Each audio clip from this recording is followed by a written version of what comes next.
pamunpuhon sa kahaponon dira. Niata karon dinhi sa likod sa ako ang nagkabit ko sa ako ang papart kinit nga nag overtime maning sakyanan nga Isuzu D-Max. Boss. Atuban sa ako, boss. Okay na ba nang bumper nga imong kuan o mag-spin na karon o dili pa?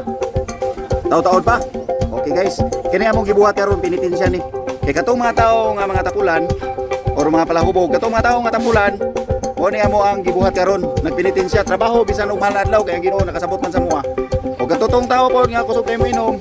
Tuara, nagpinitin siya kaya punto siya. Kato na sa likod ba kana nagpinitin siya po na siya. Wala na siya inom karon kay mahal na adlaw man. So ang gibuhat ato karon, opposite ba? Kung palahubog ka nati, ayon buhaton karon kay mahal na adlaw man. Dili na ta mo inom. Sama ni karon Ato ni interview ning isa nato ka higala kani si Alan.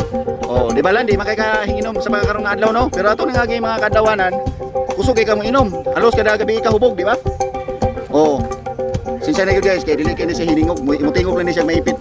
Nga mo ni sa Alan, ako ning bodybuilder. Pinitin siya ni siya karon kay mahal na adlaw man.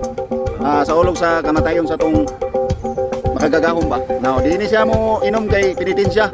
Ug kato pong kusog kay mukaon, dili na po ka mukaon kay karon pinit ka kuwasa ba? Ako pa rin pipi Sa una laagan man ni siya. Karon na siya naglaag. Nara ni diri sa amo ang nataran. Dili na sa among nataran. Maglibot-libot na ta sa tong nataran rin, di ba? Okay, mo nagingon nga pinitin siya ba? Opposite. Sama sa ako. Ay lumon man ko, karon magsaba-saba ko karon. Kay mo nagingon nga pinitin siya ba? Tanawa. Di ba? Karon naman ta karon diri sa akong shop kay nag-overtime sa mga buluhaton kaning D-Max. Kay karon Sabado, ilang taon na nistagiya kung unsa improve din sa trabaho. So kung mataon na namo ning hood, katong hood ito, preparasyon naman to, karamang hood dinhi Preparasyon naman na siya sa kuan kana nakita ninyo. Preparasyon na siya kay isplihan na kung dili karon madala ugma. Pero kanina karon gitirahan na ni sa kong papartinit na karong Sabado masimbol na muna. Okay? Niata karon sa Sir Mulabog Labasan sa TV agta nga gimuta ug sa TV nga guba. Nakakak man.